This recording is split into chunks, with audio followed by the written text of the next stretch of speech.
Hello out there, and I'm guessing that if you came across this video, you identify as being an empathic kind of person, or maybe a people-pleasing kind of person, and chances are you have come across a narcissist. And I'm really sorry, because holy cow, that can be hell. I know, and I sympathize. And I just want to put this in a new perspective for you. So a narcissist can actually be a really fantastic koan. So for those of you that don't know what a koan is, it's a Buddhist riddle. You've heard them. I guarantee you've heard a couple of them. What is the sound of one hand clapping?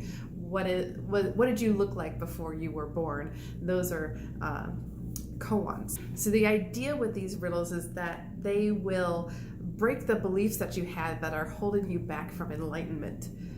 So if you can imagine, if you've watched those cartoons where the smart aleck bunny and the duck are fighting, and they go at it at each other and they start fighting, and then there's this cloud, and then the rabbit just walks away eating a carrot, and you're like, oh, it's just the duck left in there and he's just fighting himself, and then the duck stops and realizes he's there's no one else there he's fighting with. That's a koan.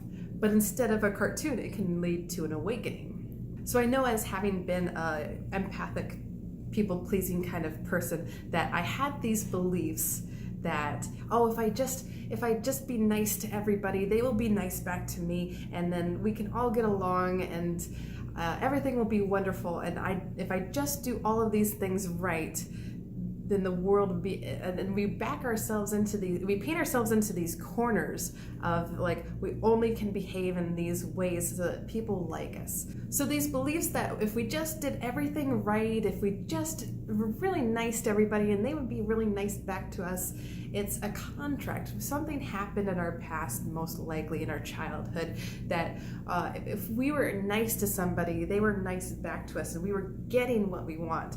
These contracts are usually in the form of, I don't want this, or I want this, and I'm going to do this, and it's going to get me what I want. And we have a tendency to be like, okay, well, this worked when I was a child, and it creates this program that we keep repeating over and over and over again whenever we encounter that thing that we either want or we don't want. So it's a little bit like if you were a kid and you're like, oh, 2 + 2 = 4, therefore all math equations are going to equal 4 because this math equation, 2 + 2, did equal 4. And that's just not right. It's going to lead you into a lot of situations. And so what happens then, if we come into a situation where we find out that 5 + 6 does not equal 4, and then it's 11, and you're like, how can it be 11? It's always 4.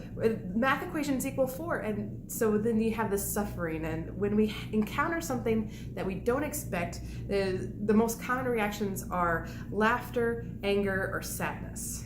So there's not a lot of math equations where it equals 4, but our coping mechanisms as sort of empathic, people-pleasing people tend to work really well for most people. That's why we developed them in the first place. We're nice to people, they're nice to us, everybody gets along. It's all what our ego wants to see. It's working. It's the not getting what you don't want, it's getting what you do want. And it works so well with normal people that we tend to not realize that it's based on a wound from childhood, and it can go as an unconscious thing for years. Now, I'm not saying it's a bad thing to be nice to people. What I'm saying is it's limiting, and you are not limited to just one type of interaction with people. We could be trying to do everything right for other people to the point where we are doing things wrong for ourselves.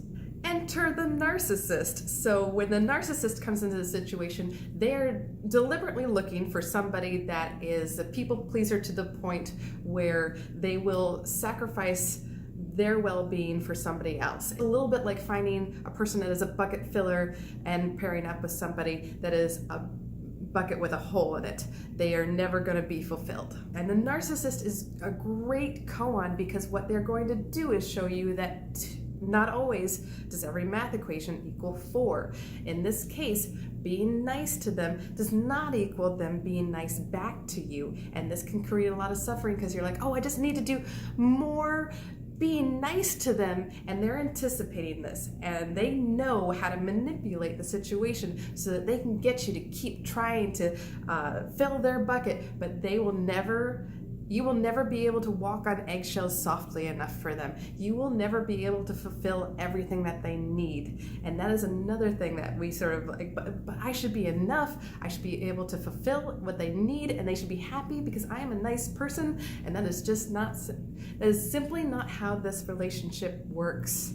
And it'll tend to have you just questioning all of these beliefs, like, how could somebody be so mean? What is fair? How could somebody do this? Why would they do this? What is a real friend at this point, or a romantic partner? And how do I get the pain of this to stop?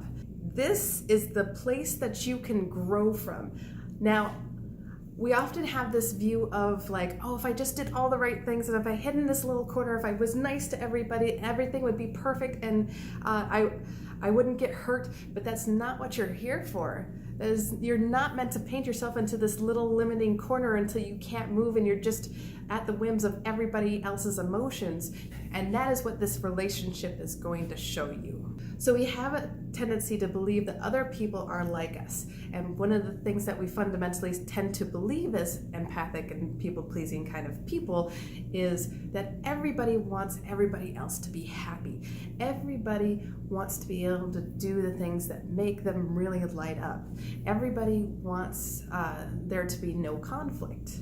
So the problem with this is that a narcissist is not actually like this. So a narcissist is somebody that, again, a wound from childhood, they were vulnerable, asking for love and acceptance, and they were like really shut down, like incredibly abusively shut down, and they made an agreement with themselves that said, I will never again be vulnerable.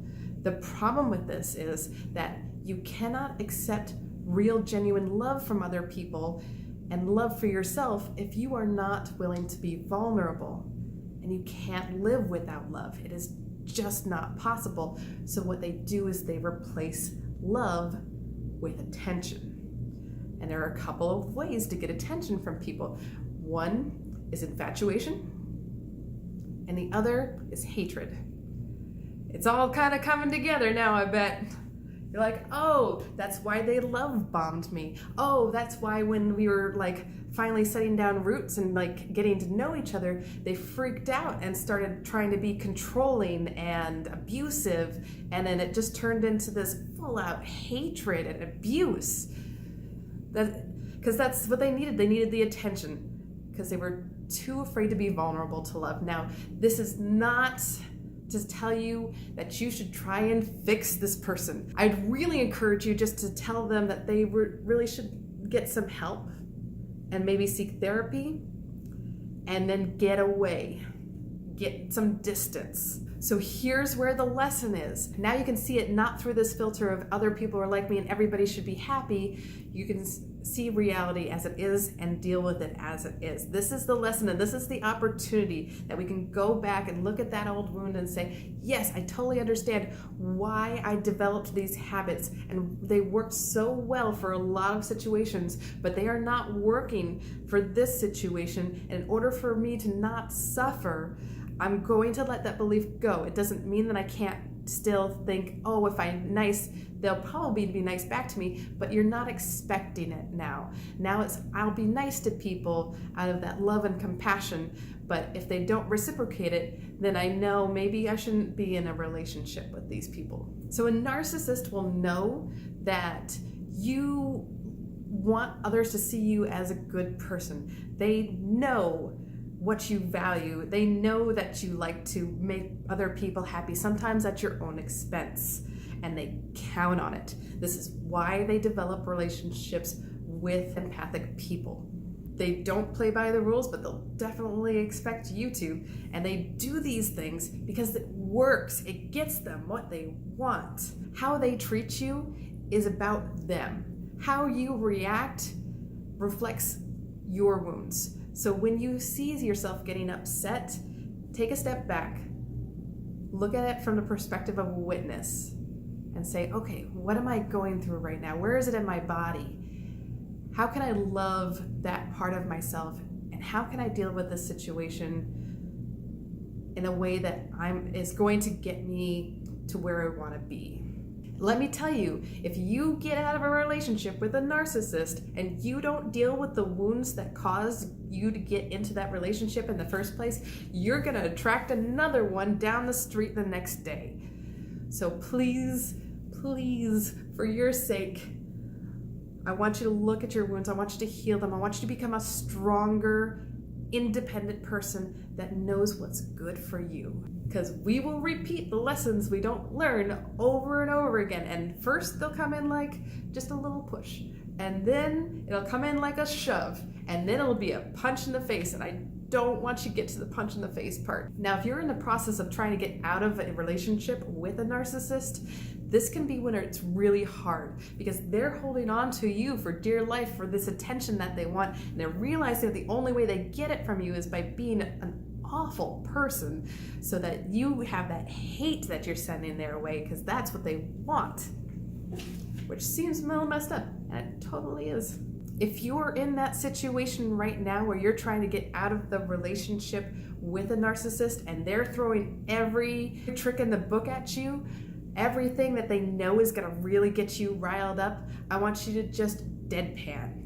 Your responses to them are as short as possible and as deadpan as possible. And once they realize that they're no longer going to get that supply, that reaction from you that they're craving to feel like they're powerful and they can get you riled up and they can get you to be angry and yell and then suddenly play the victim, if they know that they can no longer play that out with you, they're going to move on. So if you've gone through a situation that's kind of extreme like this, you may be feeling broken. You may have lost people that you thought were friends. You may be having some PTSD, but let me tell you, you are not broken. This is a normal human reaction to having been treated like this. The gaslighting, the lying, the projection, the mental, physical, emotional abuse. So every time you feel like there's something that really bothers you, go there.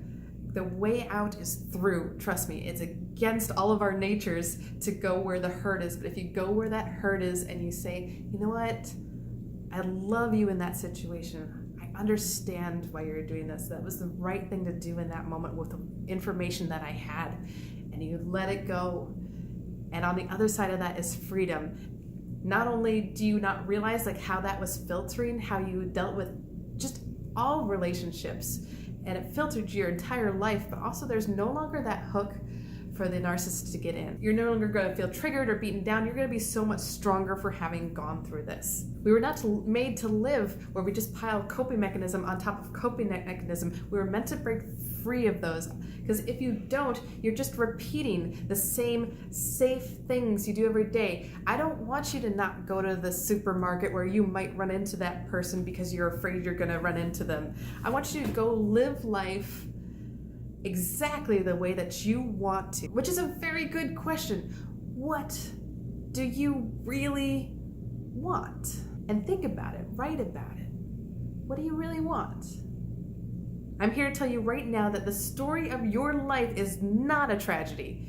It is a hero's journey.